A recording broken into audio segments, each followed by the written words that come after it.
রাশিয়ার আজব একটি সায়েন্টিস্টের পরীক্ষার কথা।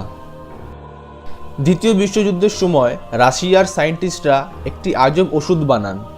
সেটির কাজ হলো যাতে রাশিয়ার সৈনিকরা না ঘুমিয়েও গার্ড দিতে পারে। সো এটিকে পরীক্ষা করার জন্য কয়েকজন লোককে লাগতো।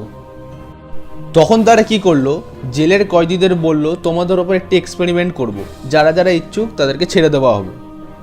এই ছেড়ে দেওয়ার কথা শুনে মাত্র 5 জন কয়েদি রাজি হয়। এবার তাদেরকে ওই ওষুধের ইনজেকশন দিয়ে একটি রুমের মধ্যে বন্ধ করে দেওয়া হয়। ওই রুমে প্রথম থেকে সিসিটিভি ক্যামেরা ও সাউন্ড রেকর্ডিং সিস্টেম লাগানো ছিল, যাতে সায়েন্টিস্টরা বুঝতে পারে ওই ওষুধের এফেক্ট কয়েদিদের মধ্যে কি হচ্ছে। এবারে একদিন হয়ে গেল, কিচ্ছু হলো না। 2 দিন হয়ে গেল, তাও কিছু হলো না। এই করতে করতে 5 দিনের মাথায় শুরু হলো এক ভয়ঙ্কর ঘটনা। সায়েন্টিস্টরা যখন সেই ফুটেজ চেক করতে যান, তখন তারা সেই দৃশ্য দেখে আটকে ওঠেন। সেখানে এমন কি হলো যা দেখে সায়েন্টিস্টরা ভয় পেয়ে গেলেন? সো তারা যখন ফুটেজ চেক করে, তখন দেখে কেউ কেউ এত জোরে চিৎকার করছে, যার ফলে তাদের গলার সেই ভোকাল কর্ড সেটাই ছিঁড়ে গেছে। তো কেউ কেউ আবার নিজের শরীরের মাংসই নিজে খাচ্ছে।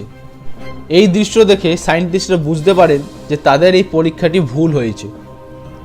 তখন তারা সেই রুমে হাওয়ার মাধ্যমে এক ধরনের কেমিক্যাল দেয়, যার কারণে তারা অজ্ঞান হয়ে যান এবং পরে তাদেরকে মেরে ফেলা হয়। সো এটি ছিল বিশ্বের সবথেকে ভয়ঙ্কর পরীক্ষাগুলোর মধ্যে একটি। ভিডিওটা যদি আপনার ভালো লাগে তাহলে অবশ্যই এই চ্যানেলটি সাবস্ক্রাইব করবেন।